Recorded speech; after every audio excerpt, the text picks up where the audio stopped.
प्रियंका बनी super hero. क्या फिर से हुई है एलियंस की वापसी? क्या प्रिया को मिलेगी सुपर पावर्स? दोस्तों, जैसा कि आपने देखा कि कैसे कृष्णा ने ट्रेन एक्सीडेंट होने से बचा लिया और न्यूज पर यूएफओ के देखने की खबरें आ रही थी। अब आगे कृष्णा सोच में पड़ गया और फिर उसने उस यूएफओ के दिखने वाली जगह की तहकीकात करने की सोची, पर फिलहाल प्रिया की सुरक्षा ज्यादा जरूरी थी। इसलिए उसने तय किया कि वो काल के लैब और डॉक्टर आर्या की लैब की पहली तहकीकात करेगा कि आखिर ये मानवर कहां से आए और इतने समय बाद कैसे आए। कृष्णा कृष के गेटअप में पहुंच जाता है काल के लैब में तहकीकात करने, जहां उसको पता है कि काल की लैब का नाम चेंज कर दिया गया है और अभी भी उस लैब में रिसर्च का काम जारी है। कृष्णा को कुछ भी सस्पिशियस नहीं लगता और अब वो कृष्णा के भेस में लैब में जाने की सोचता है। वहां वो लैब के एसोसिएट्स और साइंटिस्ट से मिलता है जो कि उसके पिता रोहित मेहरा को जानते थे। कृष्णा उन सभी से बात करता है और पता लगाता है कि काल के मानवर वाले एक्सपेरिमेंट्स जो कि कंप्लीट नहीं हुए थे, उन्हें साइंटिस्ट ने एक कमरे में स्टोर करके रखा है।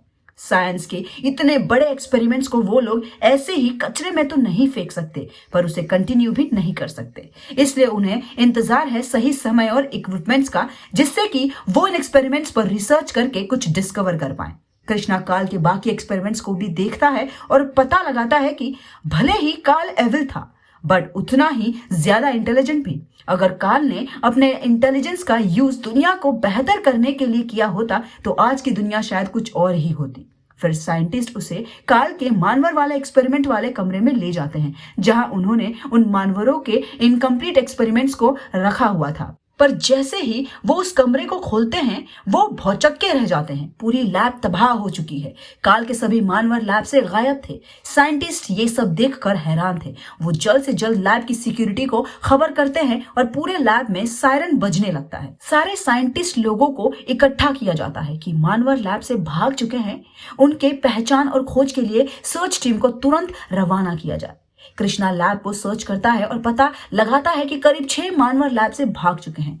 वो पता है कि 2 मानवर अभी भी ग्लास के एक बड़े से जार में कैद हैं और अभी कॉन्शियस नहीं है। उनके दिल की धड़कन ग्लास के पार से दिखाई दे रही थी, पर देखने में ऐसा लग रहा था कि मानो वो मानवर अभी पूरी तरह डेवलप नहीं हुए हो। तभी वहां एक साइंटिस्ट आता है और कृष्णा को वहां से जाने के लिए बोलता है। कृष्णा उनसे पूछता है कि आखिर ये मानवर यहां से कैसे भागे। आप लोगों ने तो कहा था कि मानवरों का ये एक्सपेरिमेंट इनकम्प्लीट है और ये पूरी तरह से डेवलप्ड नहीं। फिर आखिर ये मानवर बाहर कैसे आए? इन्हें कैसे बाहर निकाला? क्या इन पर अभी भी कोई काम कर रहा था? वो साइंटिस्ट कहता है नहीं। कृष्णा, जब काल के इन एक्सपेरिमेंट्स का दुनिया को पता चला तो उसी वक्त इन एक्सपेरिमेंट्स को बंद कर दिया गया था। इस लैब में भी किसी को आने की इजाजत नहीं है और ना ही यहाँ अभी इतने समय में कोई आया है। हमारे सिस्टम की जांच में सब रिकॉर्डेड है, पर हैरानी की बात तो यह है कि ये मानवर तो अंडर डेवलप्ड थे, तो फिर आखिर ये डेवलप्ड कैसे हुए और बाहर कैसे आए? कृष्णा और साइंटिस्ट दोनों हैरान थे और गहरी सोच में पड़ गए। फिर कृष्णा ने लैब के सीसीटीवी को देखने की डिमांड की, पर साइंटिस्ट ने उस सीसीटीवी दिखाने से उसे मना कर दिया। उसने कहा कि लैब की सिक्योरिटी इस मामले की जांच कर रही है और वो इसका पता लगा लेगी। कृष्णा को इस बारे में ज्यादा चिंता नहीं करनी चाहिए।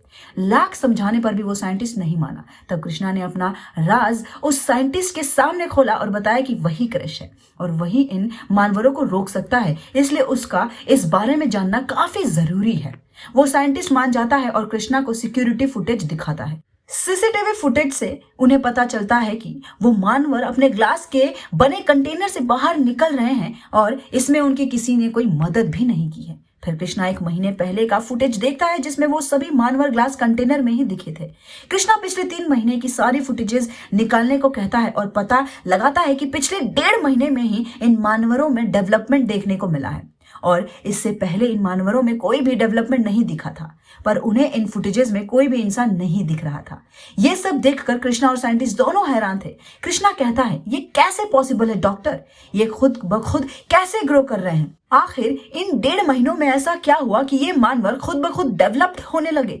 कृष्णा के सवाल का साइंटिस्ट के पास कोई जवाब नहीं था। वो भी समझ नहीं पा रहा था कि आखिर ये सब कैसे हुआ। कृष्णा ने कई देर तक और भी कई सारे फुटेजेस और रिपोर्ट्स खंगाले, पर उसे इस बारे में कोई जानकारी नहीं मिली। तब वो हार मानकर वहां से वापस अपने घर चला जाता है। वहां आने पर वो पाता है कि प्रिया और उसका बच्चा रोहित दोनों सो रहे हैं। प्रिया कृष्णा के आते ही नींद से जाग जाती है और कृष्णा को हक कर लेती है। कृष्णा उससे पूछता है कि वो अब कैसी है। प्रिया बताती है कि वो अभी ठीक है और पूछती है कि उन्हें इस मानवर के बारे में कोई इंफॉर्मेशन मिली, जिस पर कृष्णा निराश होते हुए ना में सिर हिलाता है। प्रिया बताती है कि जो मानवर उनके घर हमला करने आया था उसे मुंबई की एक रिसर्च टीम ने जांच के लिए अपने अंडर रखा है। कृष्णा पूछता है कि क्या न्यूज में ये खबर अभी तक आई है, जिस पर प्रिया बताती है कि नहीं, पुलिस और सीक्रेट एजेंसीज ने ये बात न्यूज में लाने के लिए मना किया है। कृष्णा ये सुनकर और घबरा जाता है। प्रिया पूछती है कि क्या हुआ, जिस पर कृष्णा उसे बताता है कि काल के लैब से 6 और मानवर अभी भी गायब है। हालांकि वो फुल्ली डेवलप्ड नहीं थे, यानी एक तरह से वो जिंदा भी नहीं थे, पर पता नहीं कैसे उनमें अचानक से ग्रोथ आने लगी और जान आ गई। प्रिया ये सब सुनकर और ज्यादा डर जाती है और पूछती है कि ऐसे कैसे पॉसिबल है। कृष्णा के पास भी इस सवाल का कोई जवाब नहीं था। कृष्णा ने प्रिया को और भी सावधान रहने को कहा, क्योंकि एक बार मानवर ने उन पर हमला किया था और शायद अब दोबारा भी कर सकते हैं। प्रिया कृष्णा की बातों से और भी ज्यादा घबरा जाती है। प्रिया कहती है कि वो इन मानवरों से भला कैसे लड़ेगी और अपने बच्चे को कैसे बचाएगी। प्रिया की सांसें फूलने लगती है और उसकी आवाज में घबराहट साफ झलक रही थी। कृष्णा प्रिया को शांत करने की कोशिश करता है और दिलासा देता है कि वो प्रिया और अपने बच्चे की हमेशा सुरक्षा करेगा और उसे चिंता करने की कोई जरूरत नहीं। जिस पर प्रिया कहती है कि चिंता कैसे ना करूं कृष्णा, वो 6 हैं और हम सिर्फ 1, और उनका कोई पता भी नहीं है। तुम जानते हो ना पिछली बार क्या हुआ था, और अब तो हमारे साथ हमारा बच्चा भी है। मुझे बहुत चिंता हो रही है कृष्णा। ये कहकर प्रिया अपना सिर पकड़ लेती है। उसका सिर दर्द करने लगता है और तभी घर की सारी चीजें हवा में फ्लोट करने लगती है और वो देखता है कि प्रिया का सिर और भी ज्यादा दर्द करने लगा था। वो प्रिया से कहता है कि ये सब क्या हो रहा है, तुम्हें क्या हो रहा है प्रिया। प्रिया जब कृष्णा की तरफ देखती है तो अचानक से सभी चीजें फ्लोट करना बंद हो जाती है। प्रिया को पता भी नहीं चलता कि अभी क्या हुआ, आखिर क्या हो रहा था प्रिया के साथ, किसने किया था मानवरों को आजाद। जानने के लिए देखते रहिए बॉलीग्राड स्टूडियोज।